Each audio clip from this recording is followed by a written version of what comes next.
Buenos días a todos. Bienvenidos al Monasterio de San Miguel de los Reyes, sede de la Biblioteca Valenciana. Quiero decirles que les agradecemos enormemente su presencia y participación en este primer encuentro del ciclo de Encuentro de Escritores en la Biblioteca Valenciana de este año.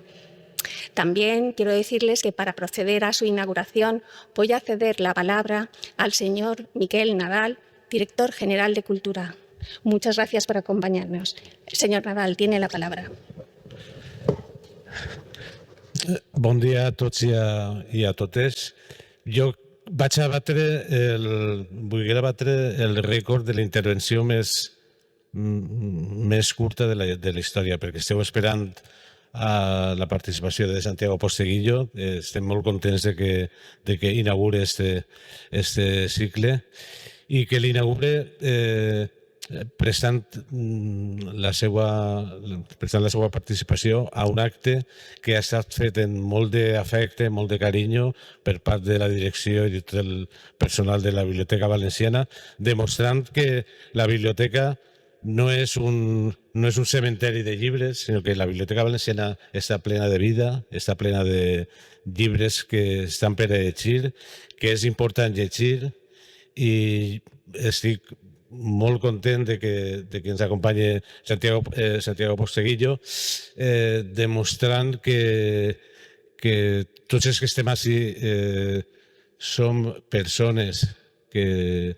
entenem de la importància de la lectura, de que llegir és més important que escriure. Les persones que ocasionalment escrivim, però sobretot jo soc un gran lector i estic molt content que Santiago Posteguillo estiga participant en la inauguració d'aquest acte. I simplement això, teniu ganes d'escoltar a Santiago Posteguillo. La intervenció del director general de Cultura és irrellevant, perquè l'important és que tingueu l'oportunitat de que l'escriptor vos conte què significa que en la seva vida el fet d'escriure, i segur que alguna de les persones que està participant així, algun adolescent, algun lector, segur que el dia d'avui és algo que li va transformar la vida. Se va convertir en un dia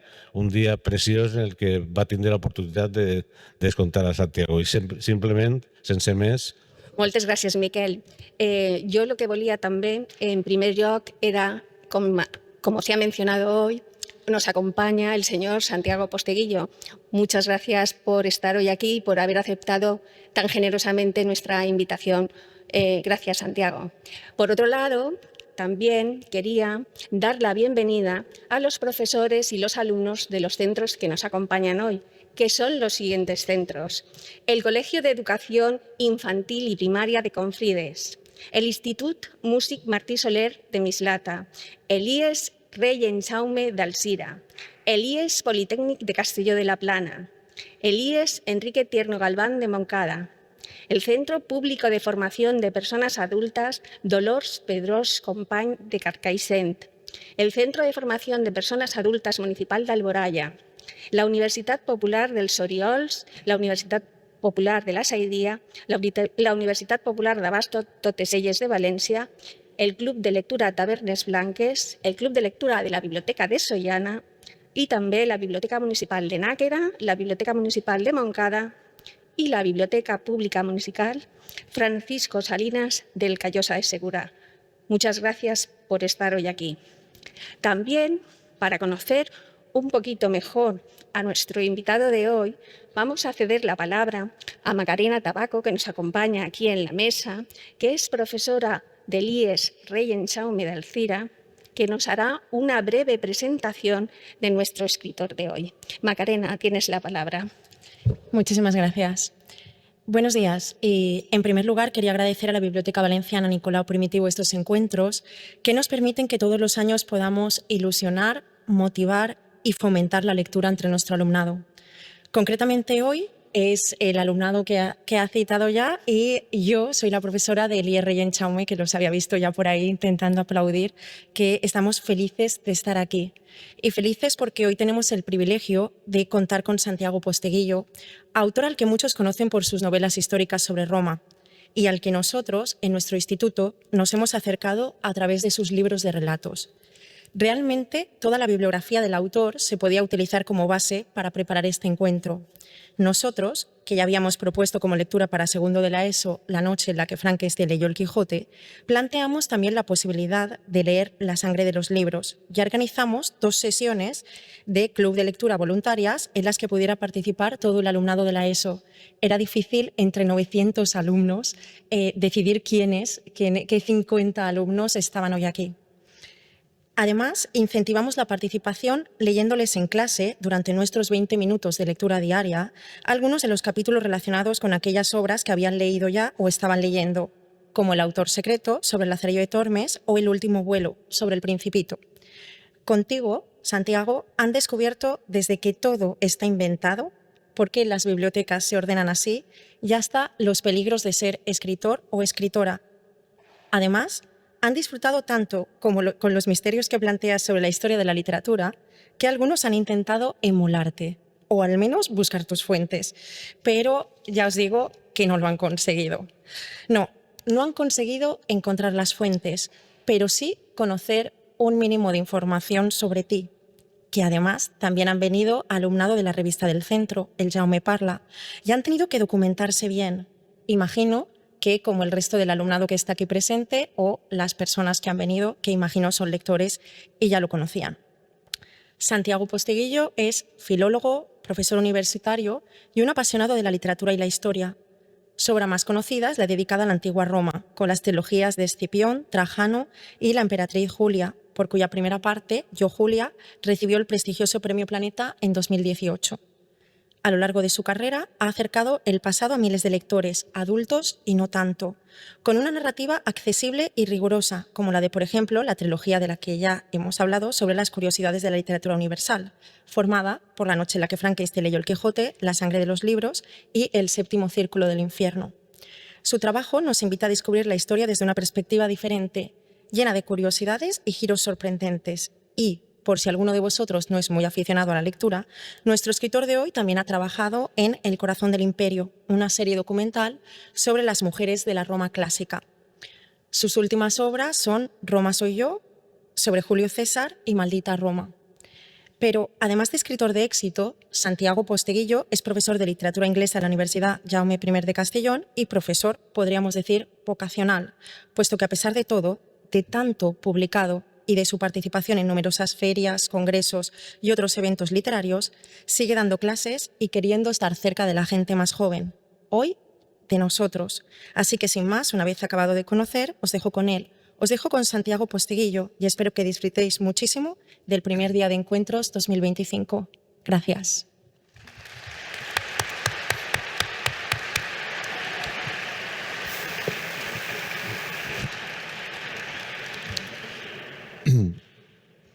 Bueno, buenos días. Para mí es un honor estar aquí.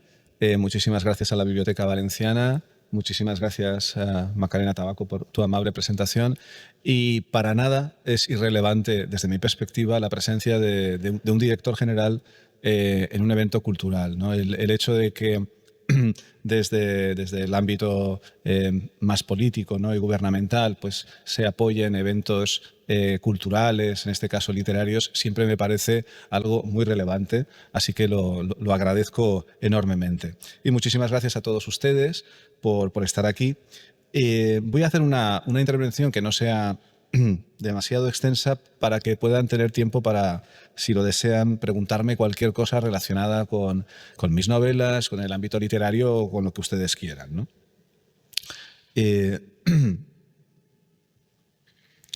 ¿Qué pasaría, ¿no? Yo esto se lo planteo a veces a mis estudiantes en la asignatura, una asignatura que tenía obligatoria, ¿no? Obligatoria es importante remarcarlo porque quiere decir que la tienen que cursar los que quieren y los que no quieren, ¿no?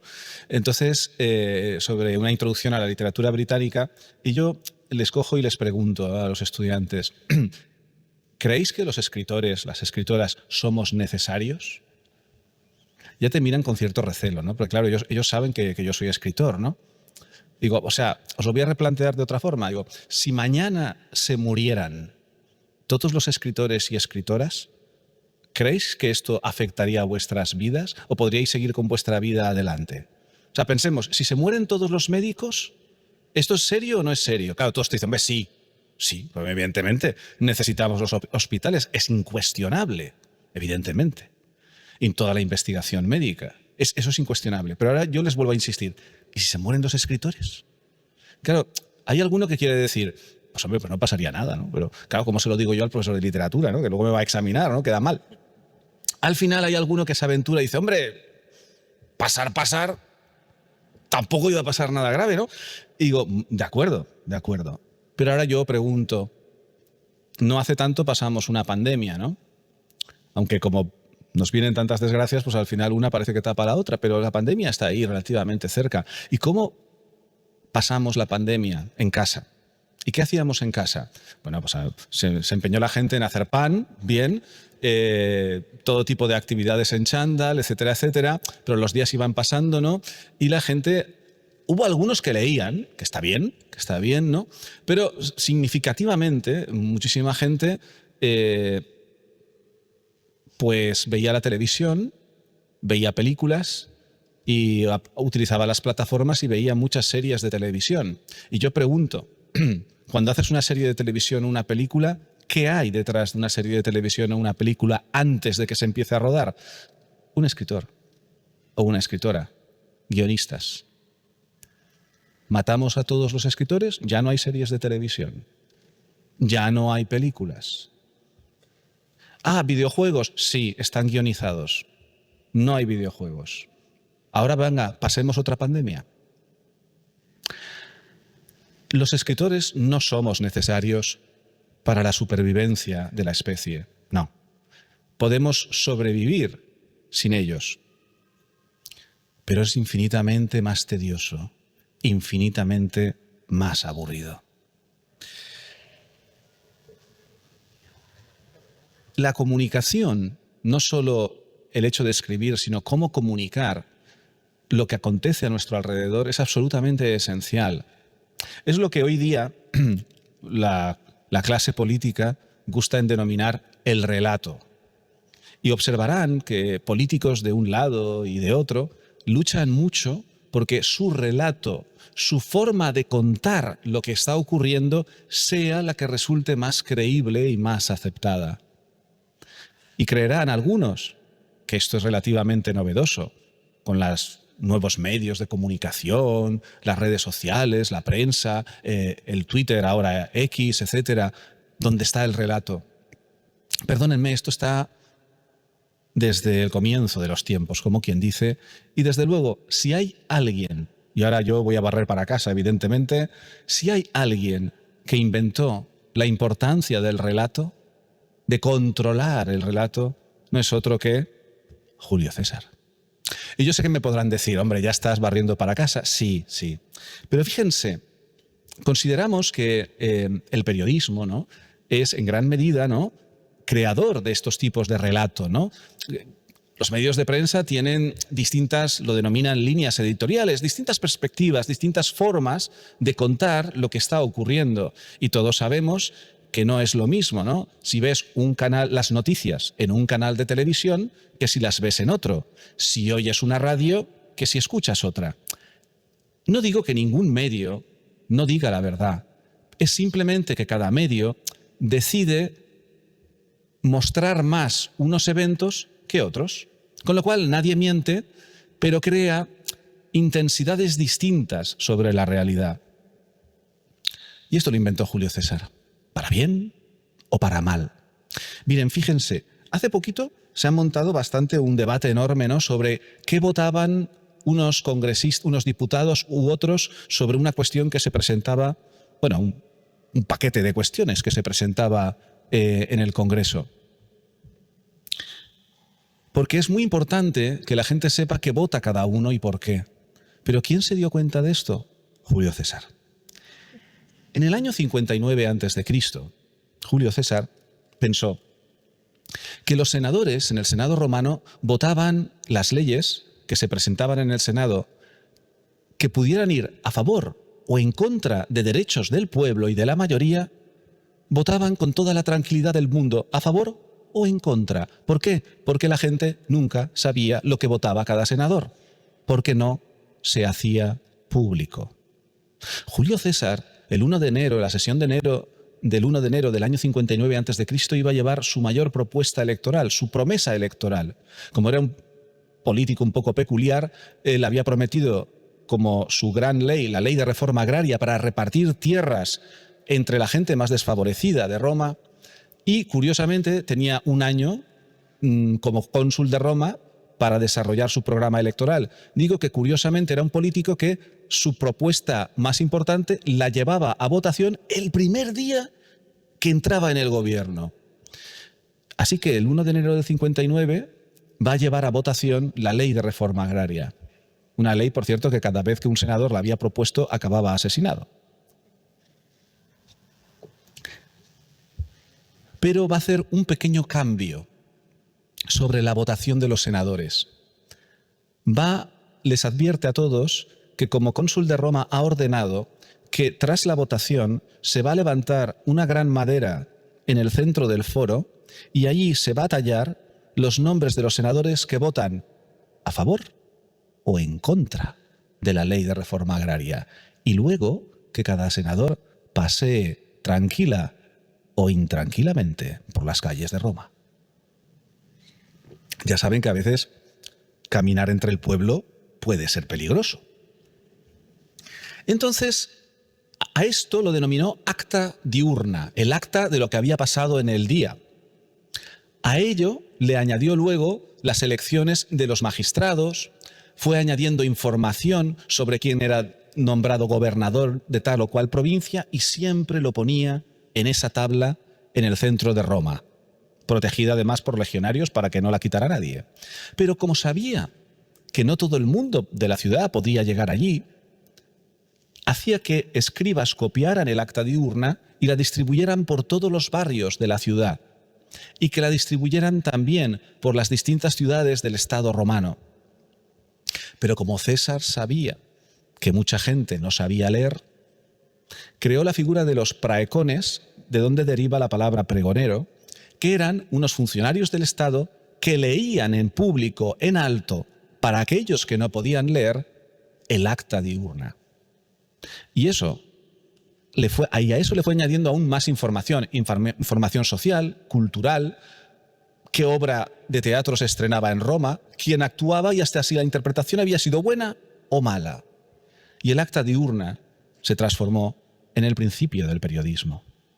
De hecho, en las facultades de periodismo de España no se enseña tanto, pero les garantizo que en el mundo anglosajón, si ustedes buscan en Google Journalism, ¿no?, periodismo en inglés, en Julius Caesar, les va a salir artículos académicos explicando todo esto. Tenía muy claro César que el relato y la comunicación eran fundamentales. Y de ahí hasta ahora. Solo que no se ha inventado ahora. Ha estado ahí siempre. Por eso cuando César conquistó las Galias, escribió su relato de la guerra de las Galias para que quede su versión. Cuando viene la guerra civil contra Pompeyo, escribe sus comentarios sobre la guerra civil. Que quede mi versión.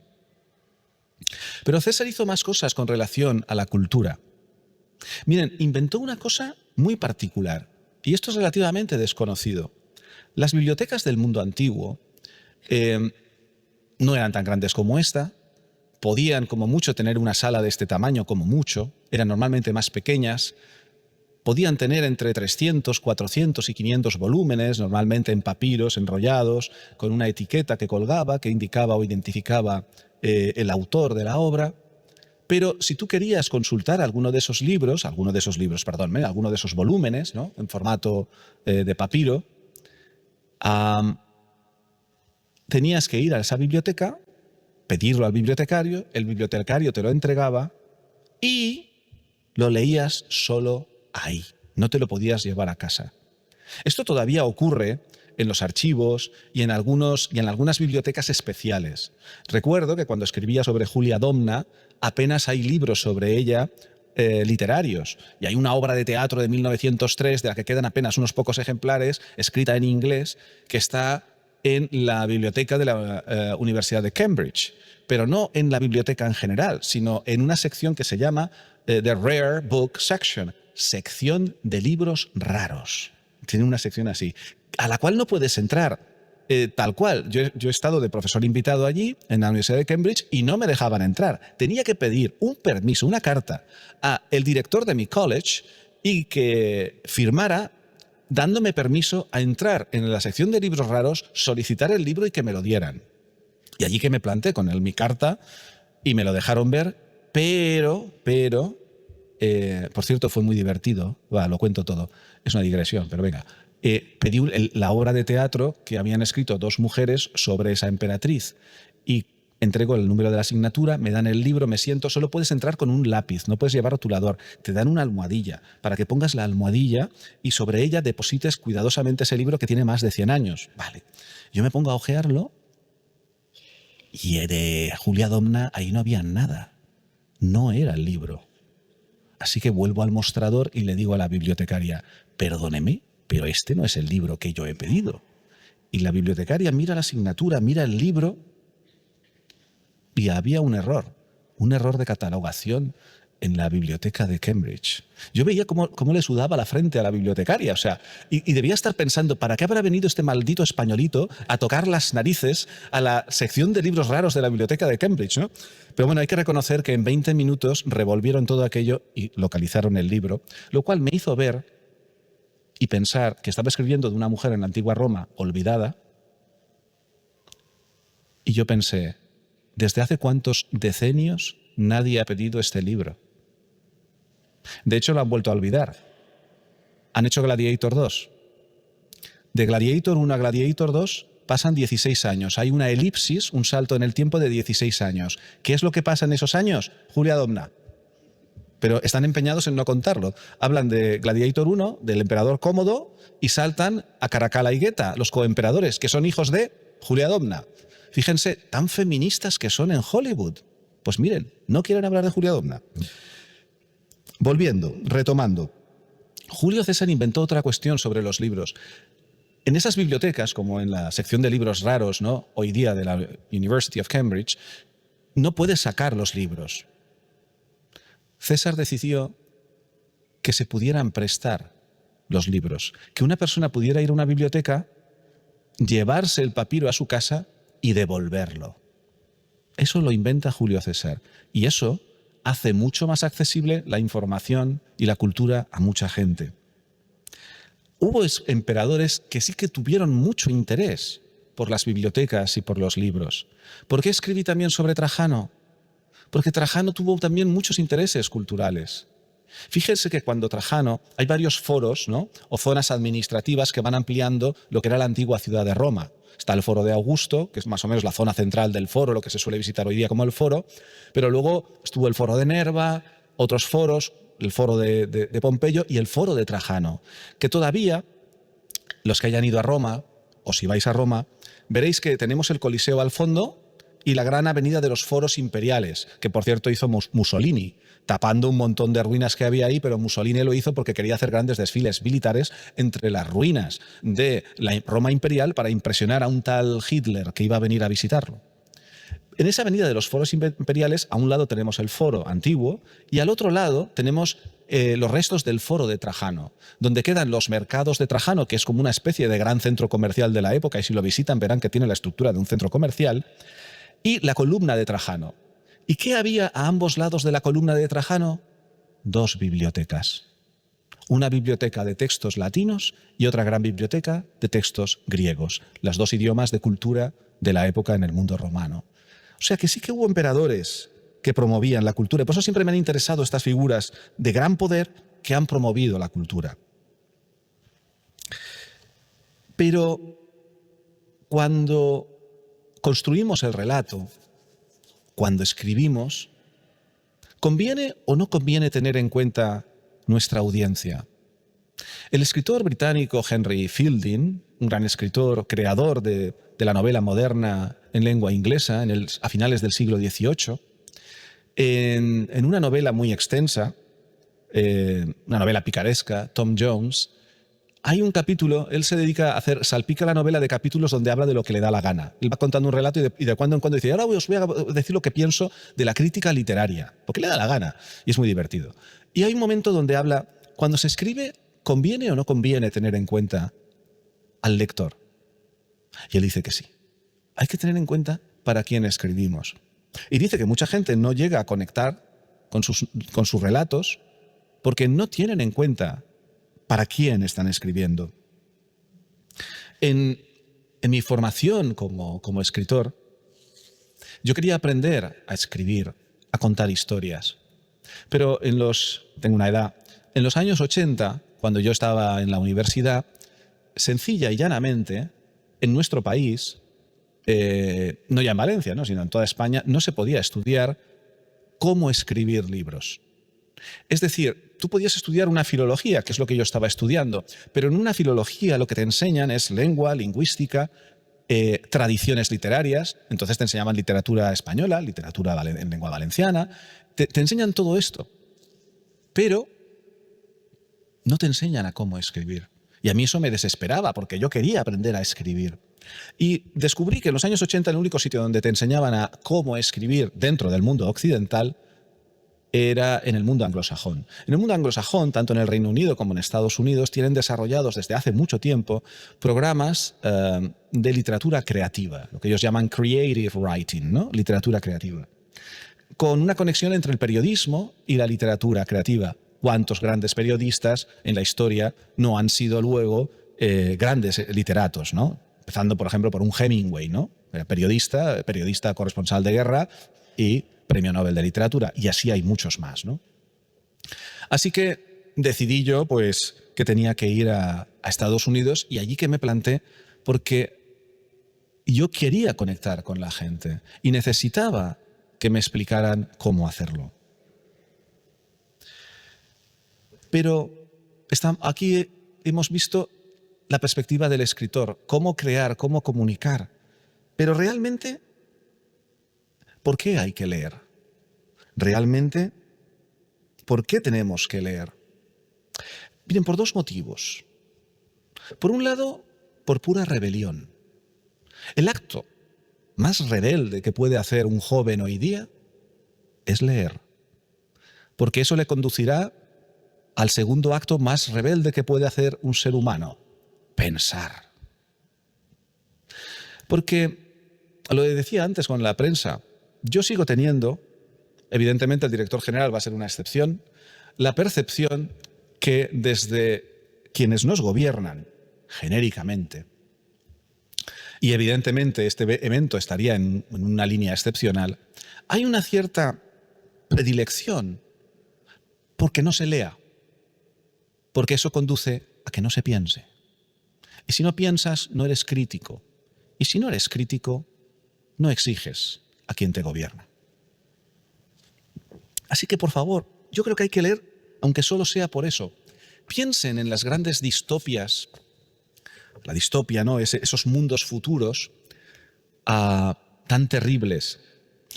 Hemos de pensar que, miren, hay dos géneros literarios que se mantienen constantes a lo largo de la historia de la literatura en los últimos 2 siglos, que son los dos géneros literarios que dan respuesta a dos preguntas que normalmente todas las personas nos planteamos en algún momento, a no ser que haya llegado al nivel de aturdimiento total que desean desde arriba, que es preguntarse de dónde venimos y preguntarse hacia dónde vamos. La respuesta de dónde venimos lo da la novela histórica, y como todavía no han conseguido aniquilar la curiosidad innata del ser humano por saber de dónde viene, pues sigue habiendo muchas novelas históricas que a la gente le intriga porque tiene curiosidad de su pasado. Y luego hay otro género literario, a veces denostado o considerado a veces como menor, que a mí me parece muy interesante, que es la ciencia ficción. Porque la ciencia ficción da respuesta precisamente a esa otra segunda pregunta que nos podemos plantear, ¿no? ¿Hacia dónde vamos? Y lo que deberíamos temer es por qué toda la ciencia ficción de la última mitad del siglo XX en adelante son distopias, es decir, descripción de mundos futuros aterradores. Empezando por 1984 de Orwell, continuando con Fahrenheit 451 de Bradbury. Fahrenheit 451 porque 451 es la temperatura en grados Fahrenheit en la que arde el papel. Porque ¿qué hacen en esa novela? Queman los libros, los incendian. Y hay un pequeño grupo de gente que se aprende de memoria los libros para que no se olviden. Y cada una de esas personas tiene el nombre de la novela, del libro que ha memorizado. Y yo creo que nos quieren llevar a un Fahrenheit 451. Lo que pasa es que hoy día, como está la prensa, la radio, la televisión, hombre, queda feo quemar libros en una plaza pública. Queda mal, tiene mala venta. Entonces lo hacen con sutileza. No van a quemar los libros, pero te van a dar una pléyade, una panoplia de entretenimientos que te aturdan, una panoplia de posibilidades con las que pasar tu tiempo libre que te alejen todo lo posible de la lectura. Y entonces aparecen el teléfono móvil, el smartphone, ¿no? El teléfono inteligente, meterle internet al teléfono móvil, las redes sociales, las tabletas, las plataformas, con todo tipo de series de televisión. Por supuesto, nada de todo esto es malo en sí mismo. El teléfono móvil es un invento maravilloso. Poder consultar una cosa en cualquier momento en tiempo real. Por favor, el GPS, cuando voy de viaje por ahí, no sé, llegar a un sitio y ponerle al GPS el sitio con un poquito de prevención, porque a veces se empeñan en llevarte por algún camino inadecuado, pero es verdad que de pronto te dice su destino está a la derecha y giras, mira, y ahí está el hotel, y dices, qué maravilla. Por supuesto que ninguno de estos inventos en sí mismos es malo, pero es como todo, es la sobreutilización de ellos, el exceso de consumo de cualquier cosa, sí es mala. ¿Cuántas horas pasan nuestros jóvenes con el teléfono móvil? Este es el problema. No el teléfono móvil en sí. No es malo tener un perfil o 5 como tiene mi hija en Instagram. No es malo eso. Es si tú pasas más tiempo del debido en eso. Y eso es lo que se busca. Que te pierdas en TikTok. Y TikTok no es malo en sí mismo. Pero pasar 7 horas en TikTok al día, sí. Claro que es malo. Las redes sociales, leer cuestiones en formato digital con hipervínculos, enlaces, ¿no?, que te permiten pasar de un texto a otro, es muy interesante y desarrolla todo esto una serie de destrezas mentales, de agilidad mental, de conectar unas ideas con otras, de síntesis, porque tú en un Twitter o en un WhatsApp siempre sintetizas, que están bien, no son malas destrezas. Pero desarrollar solo esas destrezas generan seres incompletos. Porque lo que te exige la lectura continuada de un texto extenso, una novela, por ejemplo, un ensayo, en papel, sin capacidad, o en un libro electrónico que no tenga saltos a Internet, que te obligue a centrarte en ese texto durante un periodo continuado de tiempo, desarrolla por un lado la paciencia y por otro lado, lo que es lo importante, la capacidad de reflexión. Y entonces, si nuestra gente joven le une a esas destrezas de velocidad, de agilidad mental, la destreza de la reflexión, van a ser mejores que nosotros. Pero tenemos que convencerlos de que leer les completa, que leer los va a hacer mejores. Mire, yo ahora tengo a mi hija estudiando en Estados Unidos, está ahora en California, Silicon Valley, San Francisco, el origen de todo esto, y llega y está en una de las universidades top de allí y me dice, papá, ¿a que no sabes lo que ha hecho el profesor de historia? Y yo, ¿qué ha hecho? ¿Se ha entrado en clase?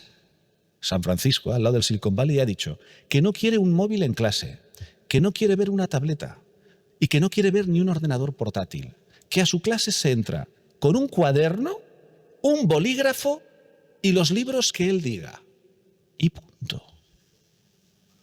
Y mi hija, papá, estoy fascinada, qué buen profesor es, qué interesante es todo, me tengo que leer, estoy agobiada, te dejo que tengo que leer un libro sobre cómo hacer relaciones internacionales, sobre el Congo para la semana que viene, para un trabajo.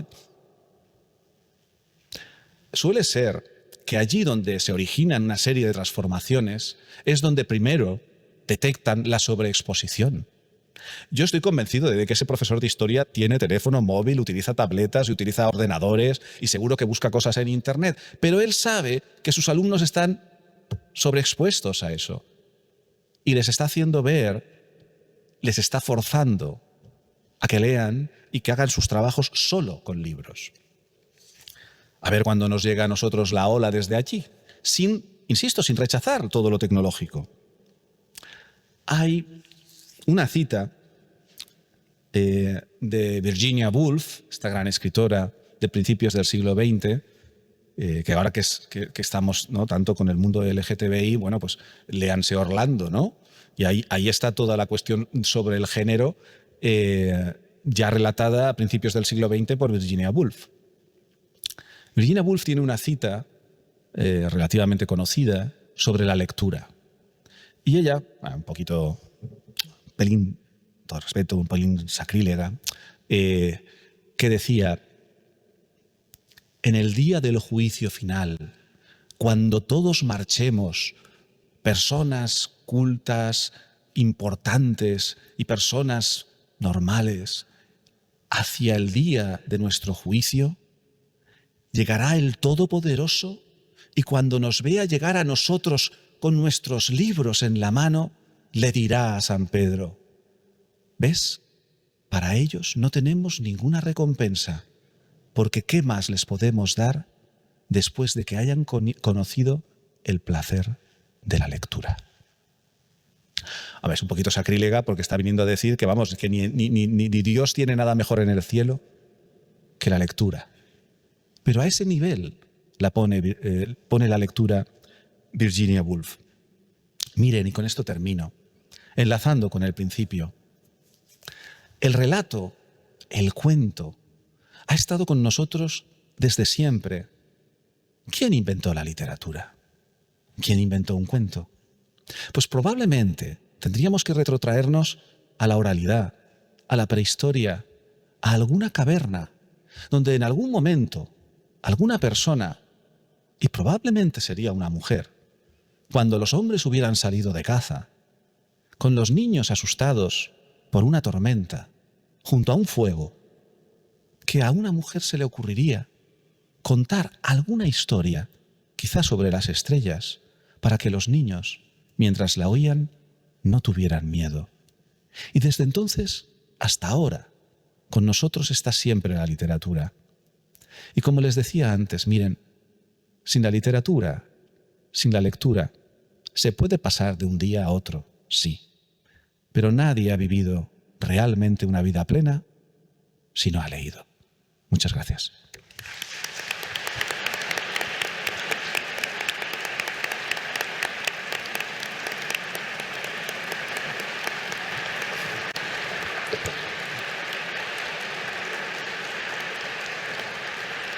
Gracias por tus interesantes palabras.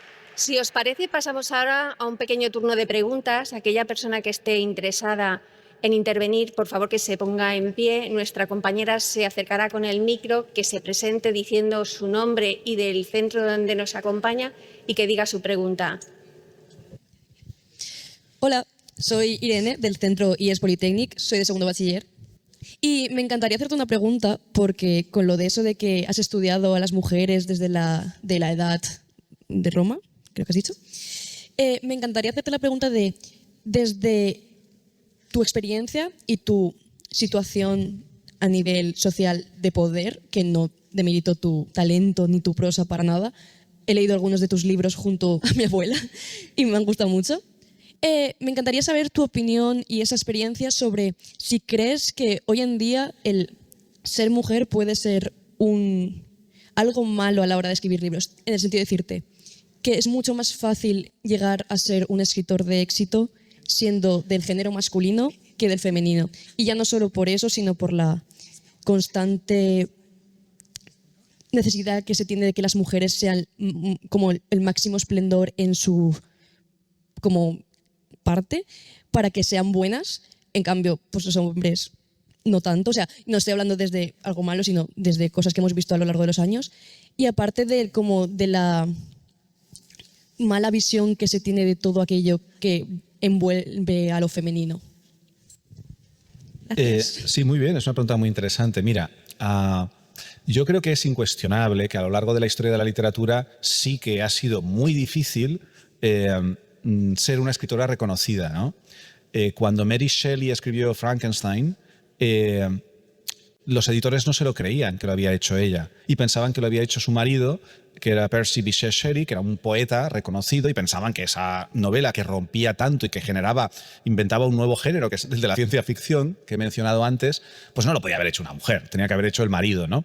Y hay que reconocerle a Percy, que siempre estuvo diciendo que no, que esto lo ha hecho mi mujer, que esto lo ha escrito ella, pero costó mucho que se le reconociera. Las hermanas Bronte tuvieron que publicar con tanto Emily Bronte como autora de Cumbres Borrascosas, la autora de Jane Eyre, Charlotte Bronte, su hermana también Anne Bronte, que escribió Agnes Grey y otras novelas. Todas ellas tuvieron que publicar con seudónimos masculinos. Jane Austen consiguió publicar con su nombre, con su nombre de mujer, muy apoyada por su hermano y por su padre, pero le costó 16 años. 16 años que aceptaran publicar una novela suya. La publicaron, fue un éxito arrollador y enseguida el editor le pidió otra. Y entonces le envió una, dice, bueno, esta ya te la envié antes, pero me dijiste que no. Y era Orgullo y Prejuicio, ahí era nada. Y entonces, pues claro, ya le dijo que sí, también fue otro éxito, ¿no? Entonces es incuestionable que hasta hace relativamente poco ser mujer era muy complicado para poder ser escritora. Yo sinceramente creo que esto ha cambiado totalmente. Yo creo que si bien es cierto que hay todavía profesiones y ámbitos profesionales donde podemos encontrar una diferencia entre hombres y mujeres en el desarrollo profesional, yo creo que en el hecho de conseguir ser escritor o escritora reconocido o más o menos popular, no hay tanta diferencia. Para empezar, el mundo editorial actual, en el mundo editorial actual predominan las mujeres. Ahora voy a reconocerte una cosa. Predominan las mujeres como en la parte base, ¿no? Es decir, en las editoras de mesa, las editoras, gabinetes de comunicación, todo esto en las editoriales hay muchas más mujeres que hombres. Pero es cierto que a nivel directivo todavía hay más hombres. Pero esto es, a mi entender, como ha pasado o como está pasando, por ejemplo, en el ejército. En el ejército no hay muchas generales mujer. ¿Por qué? Porque en el ejército no entró la mujer hasta hace relativamente bien poco. Y para ser general han de pasar una serie de años, has de pasar por una serie de etapas, ¿no? Ir subiendo en el escalafón militar, en la jerarquía militar y llegar a general. Pero ya empiezan a haber, ¿no? Entonces, sí que también he observado que en el mundo directivo ya empieza a haber directivas, altas directivas, ¿no? En el mundo editorial. Yo ahora estoy en la editorial Penguin Random House, y que es una de las grandes editoriales del mundo. Bueno, es un monstruo. Penguin Random House Bertelsmann publica por todo el mundo, por Estados Unidos, por Alemania, por España, por toda América Latina. Bueno, la editora jefe de esta gran editorial en España es una mujer, Nuria Cabuti.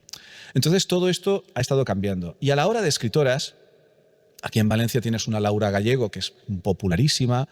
Hay escritoras que tienen reconocidos premios. Bueno, antes se ha mencionado el Premio Planeta. Bueno, Luz Gabás o Paloma Sánchez Garnica, ¿no? Son autoras que están ganando el Premio Planeta. Hay escritoras como Elizabeth Benavent. No vamos a entrar si te gusta más o no te gusta más estos géneros literarios o el tipo de novelas que haga cada una de estas escritoras, pero que son inmensamente populares, es incuestionable. Megan Maxwell. Es decir, que sí que ahora creo que es mucho más posible para una mujer poder ser una escritora. Y luego hay incluso editoriales especializadas en publicar sobre todo a mujeres. Hay una editorial que es Maeva, que si eres mujer y quieres empezar, desde luego en Maeva ya solo por el hecho de ser mujer te van a tratar con especial interés porque están muy interesadas en publicar a mujeres, ¿no? Entonces yo creo que todo esto está mucho mejor hoy día. Yo no digo que no haya cuestiones como la que he apuntado, ¿no? De cargos directivos que van cambiando, pero que tiene que mejorar aún. Pero sí que creo que hoy día, gracias a Dios, una escritora no se encuentra con las dificultades de Jane Austen, Mary Shelley o las hermanas Bronte.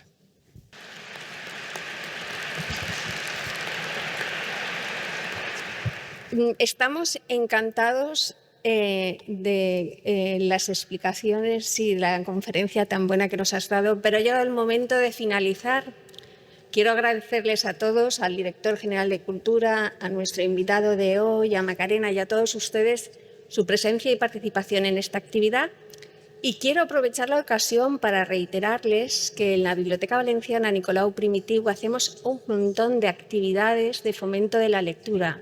Tenemos unos clubs de lectura, unos talleres de creación literaria, encuentros con escritores y muchas cosas más a los que están todos invitados y que tienen toda la información en la web de la Biblioteca Valenciana. Gracias a todos y espero verlos más a menudo. Un abrazo muy fuerte.